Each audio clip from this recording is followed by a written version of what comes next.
Good morning, my dear students. Today we will discuss components of electric circuit, and it is given in our book, page number 141.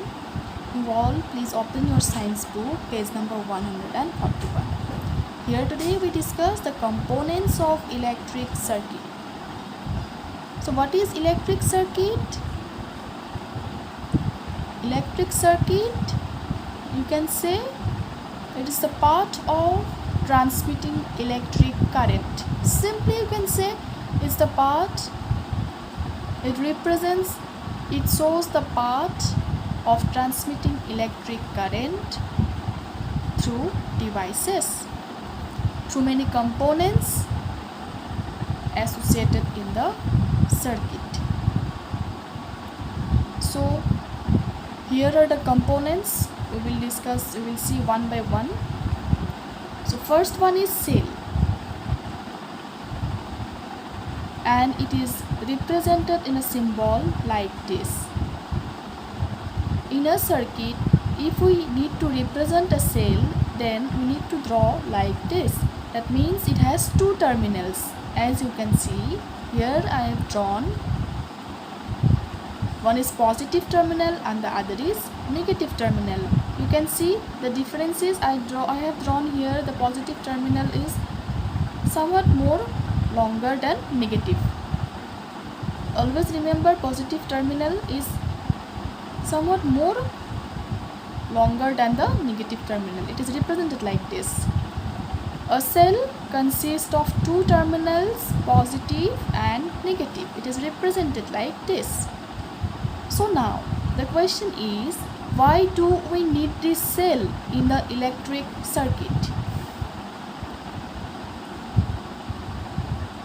It is very important component in an electric circuit because you see, this cell generate electricity in a electric circuit, and to run any electric devices, we need energy, we need power to run that devices.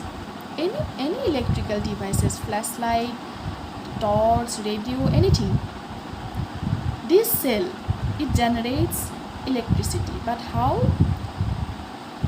This cell consists of chemicals, and in chemicals it stores energy in the form of chemicals. And when these chemicals are acting, these chemicals are acting as a source of energy. These chemicals are acting as a source of energy. Okay, this chemical, it consists of chemicals. This chemical energy is converted to electrical energy. So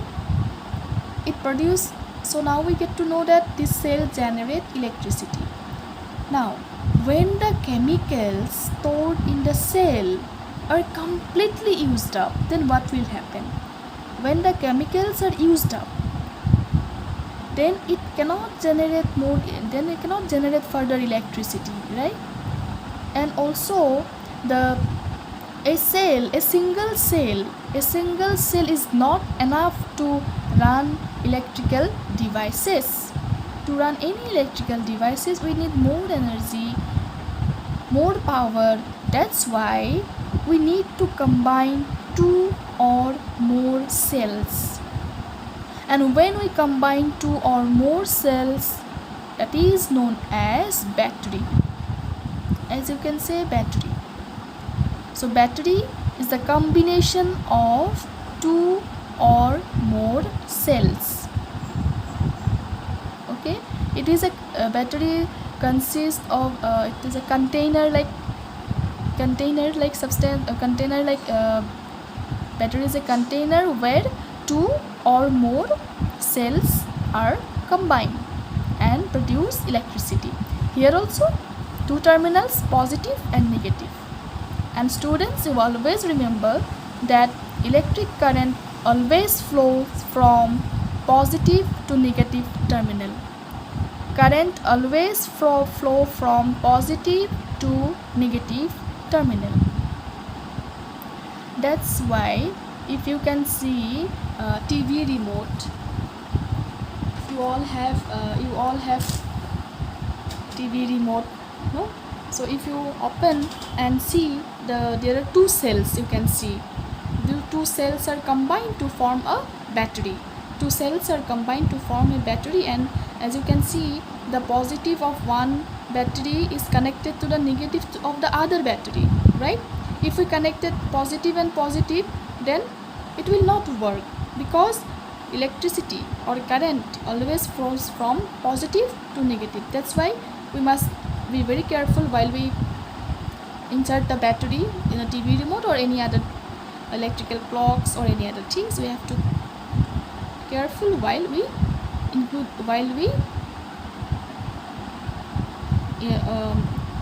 fix the battery. That means we have to see that the positive terminal of one cell must be connected to the negative terminal of the other. Then only current, then only electricity will flow.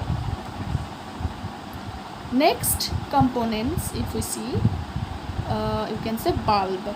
So bulb, these are the electrical devices runs on the electrical energy. Bulb, fans, all are the devices, electrical devices runs on electricity. Then emitter. What is emitter?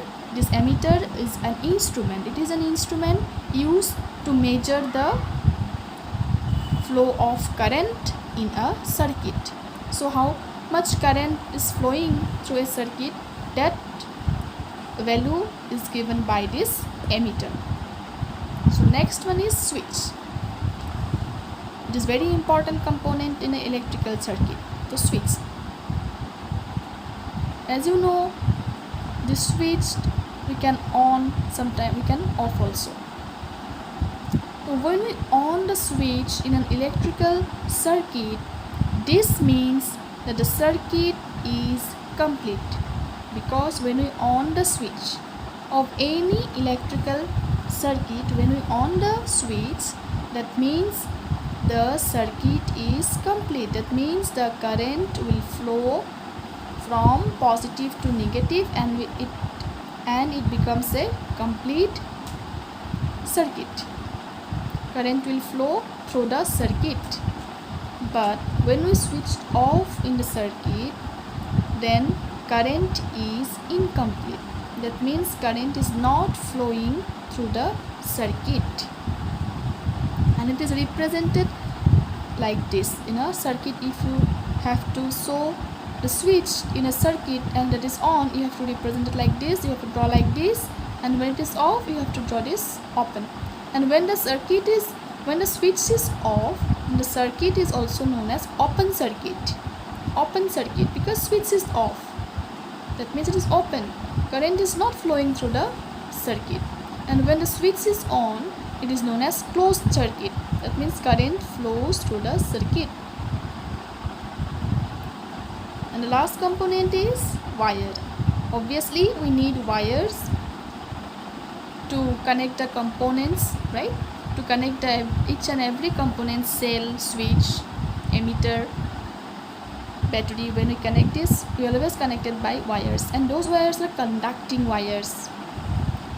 Metals such as copper, aluminium, silver, those are the conducting wires. That means through which electricity can pass easily. We always take the conducting wires.